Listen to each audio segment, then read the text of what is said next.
Good morning, everyone.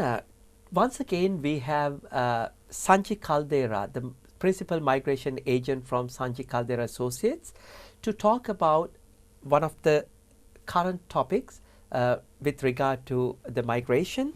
So today we are going to talk about subclass 482 visa changes. Sanjay, we would like to welcome you back to Sri Lanka Morning Show program. Good morning, and thank you very much for having me here, Tushara.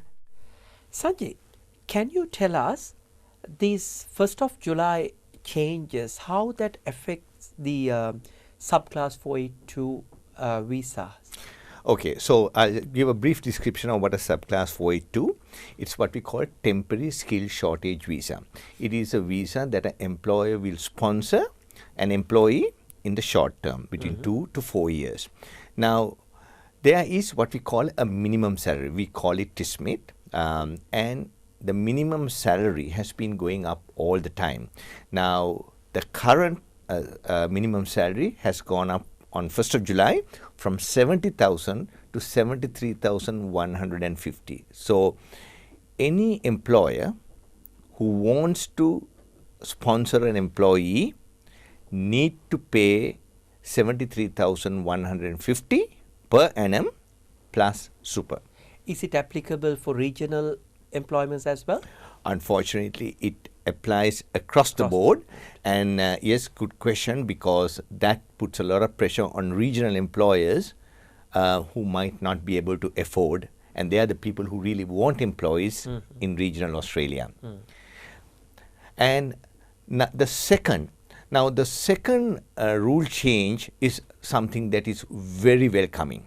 What that is all about is when a person is already on a subclass 482 and for some reason that they have to change employment, either they have got retrenched or they want to find another employer, at the moment they only given 60 days to find another employer.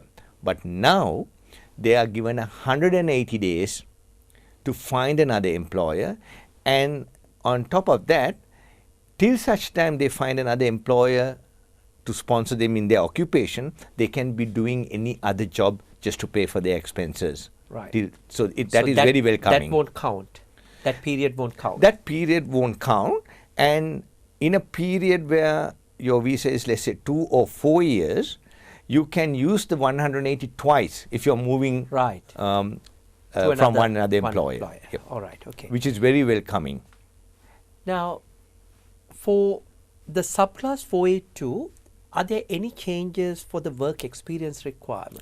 Yes, that is something that is coming, another good thing, which is coming end of the year. Currently, the work experience requirement is you should have 2 years of skilled work experience in the last 5 years.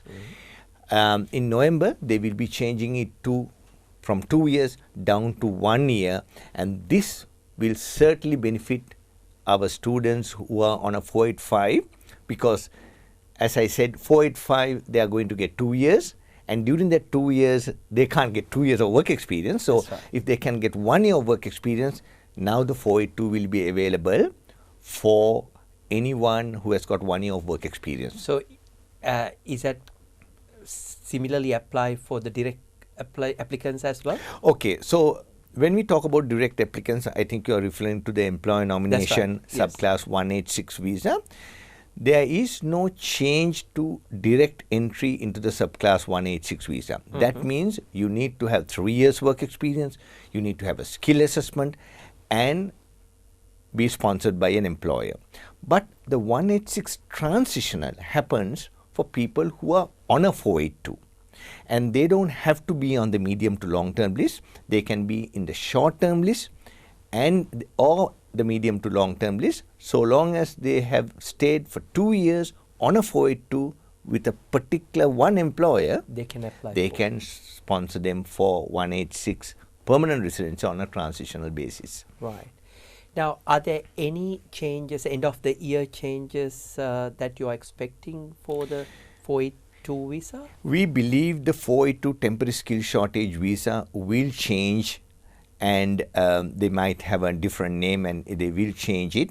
Now, the reason to change it will be they are targeting the occupations. As I said, today you can have anybody sponsoring you for a 482 visa on a medium to long term list or the short term list. But they are looking at it very carefully and targeting certain occupations whether they should be on the 482 or not. We call it core skill occupation list, and that is at the moment happening, but we don't have any information what occupations will be there, and perhaps some new occupations coming into the 482, but I believe it will be changed into another name. All right. Now, if let's say the onshore applicants or the offshore applicants, now if someone is planning to apply for 482 visa, what's your advice, final advice for them? I would think that even if they have another visa, maybe a student visa or a 485 for the next year or so, if they have an opportunity of applying for a 482 visa, they should apply it now, because that occupation can be targeted and be removed end of the year. So when you have the opportunity, let's go and apply for the 482 visa, even if you have another visa like the subclass 485. The reason being, so long as you're going to be on that for 2 years, you have no problem of applying for a permanent resident visa, but the employer must sponsor you again. I think you have shared a lot of general information, but students may have some specific case to case the issues may different. So if they want to get some specific advice from you, how they can contact you, Sanjay?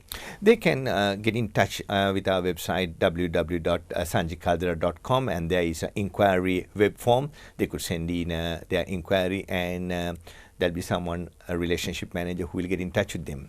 Yes. Thank you so much for sharing this valuable information with us through Sri Lanka Morning Show program. And I hope that our viewers have a better idea about the subclass 482 visa and what are the restrictions, the current restrictions, and how they should get prepared if they are planning to apply for it. And thank you so much for sharing this information with us, Sanjay. Thank you, Tushar, for having me.